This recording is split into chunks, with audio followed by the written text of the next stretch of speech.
It's been an absolutely insane day for us JoJo fans, and I'm coming at you hot off the presses with some absolutely crazy news that you're probably seeing blow up everywhere, and that's that Steel Ball Run is confirmed.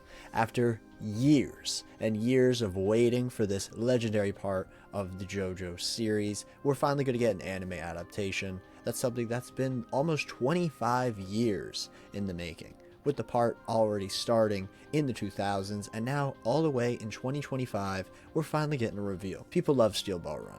This is one of, if not the most popular JoJo part online, if we're counting about the JoJo fandom itself. If we're talking about the whole world, it's obviously either Stardust Crusaders or Golden Wind. But with Steel Ball Run going to get an anime adaptation, there's a lot of questions I have, so I wanted to, ramble for a little bit and get all my thoughts out. Let me know what you're most excited about for Steel Ball Run down below. One of the first things I'm considering is that Steel Ball Run obviously has a bit of a gap in genre.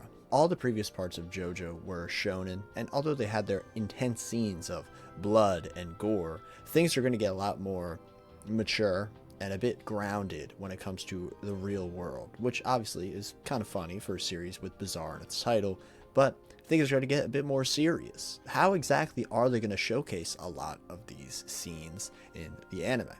A series that I'm a pretty big fan of is Fist of the North Star, and this also is a shonen, but because of how gory that series is, it had to censor a lot of stuff, and they were able to get away with that really swimmingly, in my opinion. But when it comes to Steel Ball Run here, which is obviously a seinen that you can't really ignore certain plot points, I'm curious to see how they adapt some of this stuff, because obviously things get pretty intense. I'm being a bit spoiler free here, but there are definitely things that cannot be shown in a shonen manga regardless of the violence of it. I'm talking about pure plot beat stuff that can't really be skipped over. I'm very curious to see how all this stuff is adapted, because I'm a bit worried, to say the least. We've seen some stuff like this happen with the Berserk anime that came out in 2016, where it would skip over some plot beats. Stuff is a bit too graphic to be shown on TV. But I'm hoping with Steel Ball Run, they're willing to actually put the effort in to be like, all right, we're going to do the whole story. So I'm at least hopeful that they're going to have, complete reign over the actual story that was taking place in the manga, and if that sets a precedent for what's to come with the eventual Part 8 anime that will release at some point in history, I'm excited, because it shows that they're willing to evolve the series as the series evolved in the manga. Obviously, they're willing to take this anime audience to a bit more of a mature feel, which I think is really cool, because JoJo Part 1 released in, I'm fairly certain, like 2012. It'll probably be 14 years by the time this comes out, because I can only assume it'll be out in 2026, with it being announced in 2025 in April. So I would definitely believe it'll be out next year.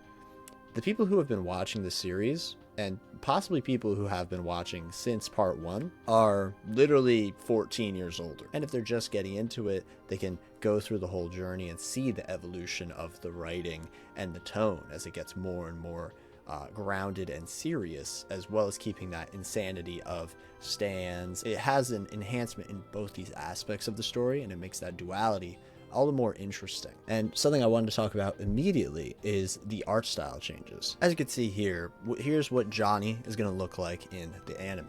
Now, I think this is a really good stylistic interpretation, because seeing the artwork on the right, it's obviously a lot more photorealistic, and to be blunt, would be insanely difficult to animate. I know a lot of people have these sort of gripes about animation changing the way the source material looks. One of the most prominent examples of that is the show Invincible that's out right now. A lot of people are complaining that some of the designs are simplified. These simplifications of designs can make it more charming and add a more distinct style to the show.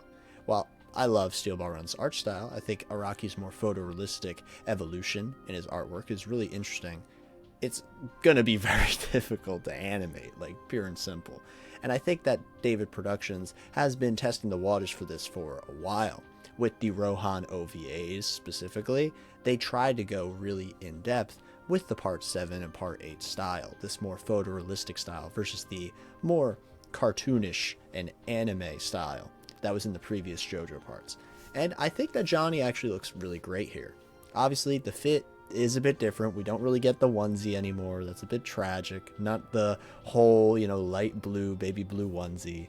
Tragic. But hey, I mean, his design looks pretty great. I like how they kind of did more of a color blocking thing with the top half being white and the bottom half being blue. I think that actually is really great, honestly, because it places a lot more focus on his legs, and his legs are obviously a key aspect of his character and the driving force of his character in the narrative. So I think that was honestly a really great decision to choose this outfit, and it obviously makes Johnny look more distinct. And with this entire part being focused on a horse race with many different characters, it's going to be really important to point out the key characters from distance and long shots. So I think this was honestly a really great decision. I don't know how people feel about it, to be completely honest with you, because I have not been online since the reveal. I just saw this really cool comparison image of the anime art style and the manga art style. And I think Gyro here also looks really great. He also has the distinction of the leg and torso colorization, which I think is cool, and obviously his green cape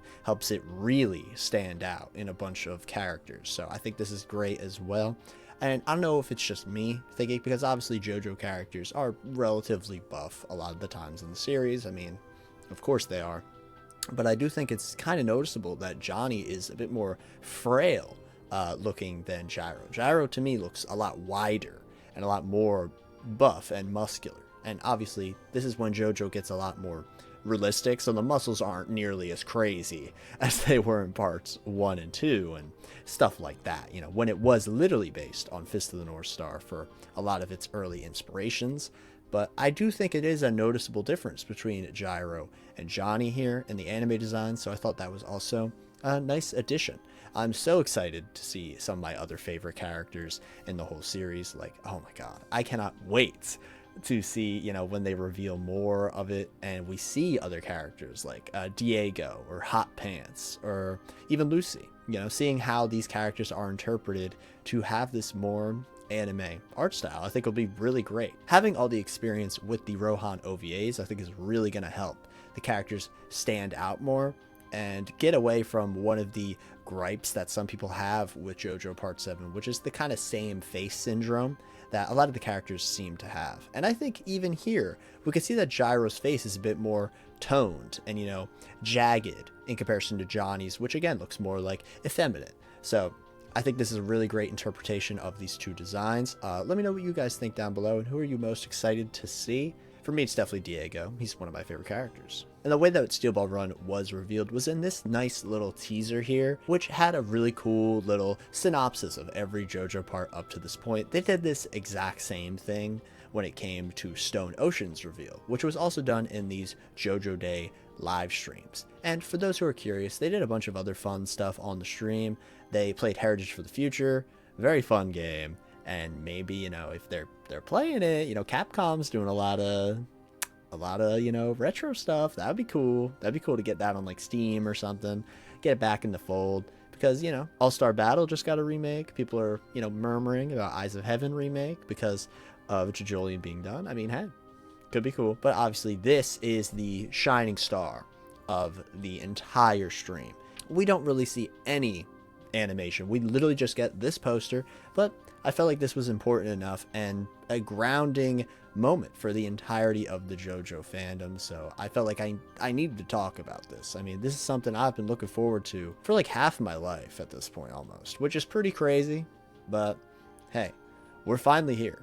Steel Ball Run's gonna get an anime.